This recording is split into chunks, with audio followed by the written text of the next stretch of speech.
नमस्कार, मी राहुल कुलकर्णी. पुन्हा एकदा महाराष्ट्रातल्या मुलांनी उद्योगी व्हावं ह्यासाठी अगदी मनापासून आमचे प्रयत्न सुरू आहेत. आम्ही खूप रँडमली लोकांना जाऊन भेटतो, कोणाचंही प्रमोशन करत नाही, केवळ तुम्हाला कल्पना यावी यासाठी. आणि तुम्ही बरोबर ओळखलं, ही आहे लेझर तंत्रज्ञानानं प्रिंटिंग करायची गोष्ट. पण इथे काय बनतोय माहिती आहे तुम्हाला? इथे विठ्ठल बनतोय. हा विठ्ठल आहे. म्हणजे लेझर तंत्रज्ञानानं लाकडावरती विठ्ठल त्याचं पेंडॉल तयार करण्याचं काम सुरू आहे.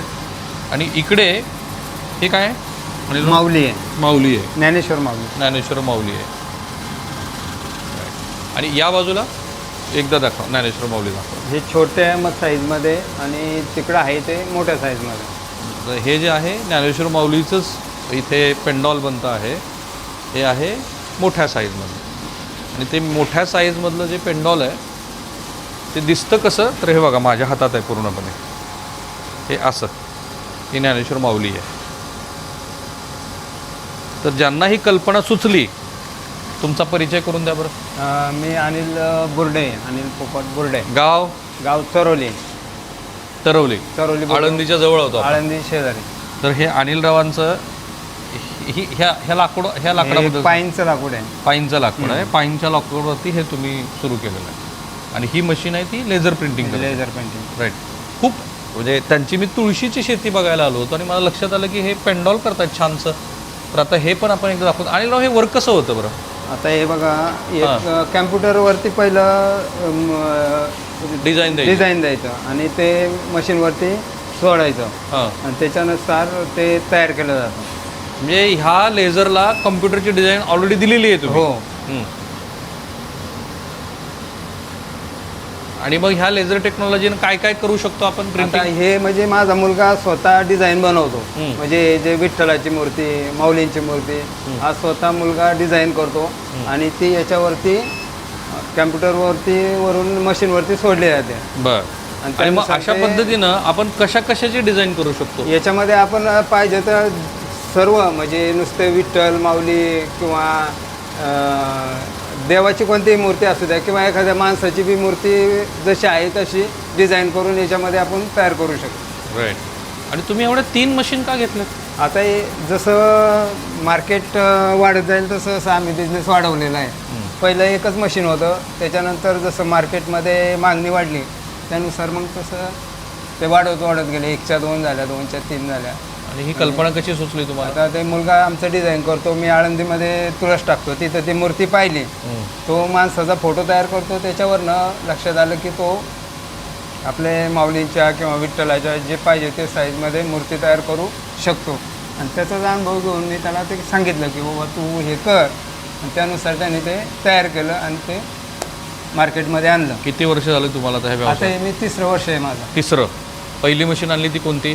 पहिली छोटी ही आणली, छोटी. ही पहिली आणली, सिंगल. ओके. वा. मग ह्याच्यासाठी काही प्रशिक्षण वगैरे? तेच ना, इंटेरियर डिझायनर ते बनवता आलं पाहिजे ना. हे झालं तुम्ही डिझाईन बद्दल. ते काय तुम्ही बाहेरनं पण करून घेऊ शकता, तुमच्याच घरात डिझायनर असल्यामुळे ती गोष्ट आहे. पण हे वर्क कसं होतं? वर्क म्हणजे थोडंसं अनुभवानी, म्हणजे त्या असं वेगळं काही प्रशिक्षणाची गरज नाही. बघा किती साधी कल्पना होती आणि त्या कल्पनेचं त्यांनी व्यवसायामध्ये कसं रूपांतर केलं. आता ह्याची जी गुंतवणूक आहे ह्या पहिल्या मशीनची, ती किती? ही 5 लाखाची आहे. ही 5 लाखाची. ही 6.5 लाखाची. 6.5 लाखाची. ही 4 लाखाची आहे. म्हणजे साधारण 5 आणि 4 9 आणि हे 6 15 लाखाची 15 लाखाची. आणि याची तुमची मंथली उलाढाल किती आहे आता? आता मंथली सर्वसाधारण 80-90 हजार रुपये मंथली उलाढाल असते. बरं. 80-90 हजार रुपये मंथली उलाढाल. माणसं किती लागतात? माणसं तर आमची मंडळीच पाहते आता सध्या. आणि एक तुमच्याच मिसेस त्या बघतात? मिसेस पाहतात. बाकी कोणाची गरज नाही? बाकी कोणाची गरज. एकच माणूस लावून एकच माणूस. आता हे बंद करून ठेवलं तरी चालतं? हो, बंदच करतो, कारण ते थोडंसं प्रदूषण होतं ना. हां. त्याला आपण हे लावलेलं आहे बाहेर. हे बाहेरच्या बाजूला तुम्हाला याला जागा किती लागते वरती काढायला? जागा किती लागते? साधारण आता हे 15 बाय 20ची जागा आहे. 15 बाय 20ची जागा आहे. त्याच्यामध्ये तुम्ही 3 मशीन बसवल्यात. मंथली 80 ते 90 हजाराची उलाढाल होते, बरोबर? मार्जिन किती आहे व्यवसाय? मार्जिन आहे सर्वसाधारण 50% मार्जिन आहे. 50% मार्जिन आहे म्हणजे साधारणपणे. पण हे तुम्ही एका मशीनची 80-90 सांगितली का? नाही, टोटल 3 मशीन. Total 3 machine. आणि ह्याची मागणी कशी आहे ग्राहकांची? मागणी आपण मार्केट शोधलं आणि त्यानुसार जसं लागेल तसं माल तयार हे करून मार्केट कुठलं आहे तुमचं? हे मार्केट आता पंढरपूर, आळंदी किंवा आता तिकडं जालना वगैरे तिकडं पण जातं, नाशिकला जातं, नगरला जातं, सोलापूरला जातं. म्हणजे जिथं जिथं धार्मिक स्थळ आहे त्या ठिकाणी जातं. जे जे धार्मिक स्थळ आहेत त्या ठिकाणी ते जातं.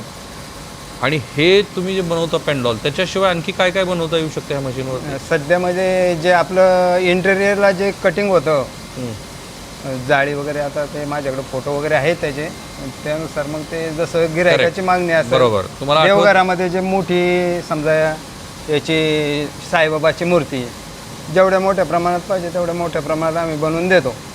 त्याला लाइटिंग बी करून देतो. ओके. आणि रॉ मटेरियल काय काय लागतं? रॉ मटेरियल ACP असतं, त्याच्यानंतर आपलं वूडमध्ये पण होतं, ॲक्रेलिकमध्ये होतं, PVC ॲक्रेलिकची पण कटिंग होते? हो, ॲक्रेलिक हे होतं, MDF मध्ये होतं. हे बघा ना, त्यांच्या ॲक्रेलिकची कटिंग तुम्हाला माहिती आहे की जिथे मोठे हॉटेल्स आहेत किंवा तुमच्या घरातल्या इंटेरियर डेकोरेशनमध्ये सुद्धा ॲक्रेलिकची कटिंग. हे बघा ॲक्रेलिकची कटिंग आहे ही. Exactly ॲक्रेलिकची cutting. समजा तुमच्या टेरेस असेल, टेरेसच्या बाहेर काय डिझाईन केल्या जातात किंवा वर देवघरामध्ये सिलिंगला आहे, त्या ॲक्रेलिकची कटिंग वगैरे याच्यावरती होऊ शकते. त्यामुळे त्यांनी फक्त सांगितलं त्याप्रमाणे केवळ एकच नाही, बरं त्याची व्हरायटीज बघा, वेगवेगळ्या पद्धतीच्या या आकारामध्ये पण. आकार किती बनवू शकतो आपण? आकार म्हणजे जशी गिरायकाची मागणी असेल त्यानुसार कमीत कमी किती आकार बनवू शकतो? आता आपण ह्या 3 मशीनवरती तर सर्वसाधारण एक 10 इंचापर्यंतच बनवतो. 10 इंच. आणि मोठा आकार किती? मोठा आकार 4 ते 8 फुटापर्यंत असते. 8 फुटापर्यंत पण असते. तेवढी ॲक्युरेट हो. आता ह्या मशीन ह्या मशीनवरती 4 फुटापर्यंत होतं आणि जे आपल्या तिकडल्या शॉपमध्ये त्याच्यामध्ये 8 फुटापर्यंत होतं. हे मशीन आहे ह्याच्याबद्दलची थोडी माहिती सांगा बरं. हे लेझर कसं वर्कआउट होतं? लेझरबद्दल काय म्हणायचं तुम्हाला? नाही, कसं होतं म्हणजे ह्याला डिझाईन तुम्ही दिली इथं कॉम्प्युटरला, हो, कॉम्प्युटरची डिझाईन इथं आणून लावली की हे ऑटोमॅटिक लेझर ऑटोमॅटिक कट होतं. त्याला काही लिक्विड वगैरे काही लिक्विड वगैरे फक्त 1 महिन्याला त्याला हे करावं लागतं, मेंटेनन्स करावं लागतं. आणि हे पाणी आहे, चिल्लर आहे, त्या चिल्लरमधून लेझर येतं. चिल्लर म्हणजे? चिल्लर म्हणजे पाणी आहे, हां, त्या पाण्यातून ते लेझर तयार होतं. बरं. पाण्यातनं लेझर. बरं. मग ह्याचा याची तपासणी करण्यासाठी म्हणजे हे कुणी पोल्युशन होतंय का वगैरे असं पाहणी करण्यासाठी कुणी येतं का? नाही, असं काही नाही. आपण परवानगी घेतली आणि त्याप्रमाणे व्यवसाय सुरू केला. छोट्या छोट्या गोष्टी आहेत त्या महाराष्ट्राने समजून घ्यायला हव्यात. आणि अशा कल्पक हे बघा त्यांचं हे रॉ मटेरियल. पण आता हे राहिलेलं जे वेस्टेज आहे ह्याचं काय होतं पुढं? राहिलेले वेस्टेजच आहे. हां, ह्याचं काय होतं पुढं? नाही, सध्या तरी काय नाही त्याचं अजून काय आपल्याला तसं काय हे नाही. पण जे ॲक्रेलिक वगैरे आहे ते आपलं रॉ मटेरियलमध्ये जातं. फक्त वुडन आहे ते आपलं स्क्रॅपच होतं. ते काय जाळण्यासाठी वापरतात? जाळण्यासाठी. इंटरेस्टिंग आहे. आणि अशी लोक मला भेटतात आणि मला बरं वाटतं की याच्यातनं काहीतरी नवीन गोष्टी महाराष्ट्राला सुद्धा समजून घेता येतील. आता महाराष्ट्राच्या वेगवेगळ्या भागामध्ये जे काम करणारे लोक आहेत ते काही तुमचे स्पर्धक नाही आहेत. जर कुणाला असं वाटलं की या संदर्भामध्ये तुम्हाला ऑर्डर पर द्यायची आहे किंवा नवीन उद्योग सुरू करायचा तर त्यांनी काय करायला पाहिजे? त्यांनी म्हणजे आता जर त्याला जर त्यातलं थोडंसं माहिती असेल किंवा ज्ञान असेल ना तर त्यानुसार त्यांनी म्हणजे मार्केटमध्ये काय चालेल या हिशोबाने मग त्यांनी माहिती घेऊन त्या हिशोबाने थोडंसं याच्यामध्ये उतरलं तरी चालेल. तेवढं मार्केट आहे? हो, तेवढं मार्केट म्हणजे आता याचं लिमिटेड आहे. पण जे आपण हे करतो देवाचे फोटो वगैरे करतो ते भरपूर प्रमाणात चालू शकतात. तेवढी संधी आहे मार्केट? हो, संधी आहे. आणि कमीत कमी किती गुंतवणूक लागेल? कमीत कमी आता मी तर इथं टोटल 20-25 लाख रुपये इन्व्हेस्टमेंट केलेले आहे. पण ती शेवटी झाली तुमची पहिली इन्व्हेस्टमेंट? पहिली एक 10 लाखापर्यंत. 10 लाखापासून सुरू करायचं. त्याच्यात जागा आली का नाही? त्याच्यात जागा आली ना. जागा आता स्वतःची आहे म्हणून ते जागेला भांडवल लागलेलं नाही आहे. स्वतःची जागा असल्यामुळे जर रेंटवरती वगैरे घ्यायचं म्हणलं तर मग तो खर्च थोडासा वाढू शकतो. यांच्या व्यवसायातली सगळ्यात चांगली गोष्ट मला काय वाटली ती म्हणजे मनुष्यबळ फार कमी लागतं. हो, मनुष्यबळ कमी लागतं. म्हणजे एकच मनुष्य करू शकतो तुम्ही. ऑर्डर दिली त्यांनी की त्या कॉम्प्युटरला ते आपोआप ते कट करू शकतं. सो अशा युनिक आयडियाज आहेत. बरं, बाय द वे पुन्हा सांगतो हे काही त्यांच्या व्यवसायाचं प्रमोशन नाही. मला सहज हे दिसलं आणि नेहमीप्रमाणे महाराष्ट्राला ते सांगावं असं मला वाटलं म्हणून मी ते तुम्हाला सांगितलं. त्यांना काय तुम्हाला प्रश्न, तुमचा नंबर सांगा, आता फोन येतील तुम्हाला. हो, येऊ द्या, सांगा. 9881121611. राईट. आणि मला असा अनुभव आहे की असंख्य फोन कॉल्स येतात त्यामुळे बऱ्याच वेळेला संबंधित व्यक्ती तितक्या प्रश्नांची उत्तर देऊ शकत नाही. हाच तुमचा व्हॉट्सअप नंबर आहे. हो. याच व्हॉट्सअपवरती तुम्ही त्यांना मेसेज पाठवा जर तुम्हाला काही प्रश्न पडले असतील.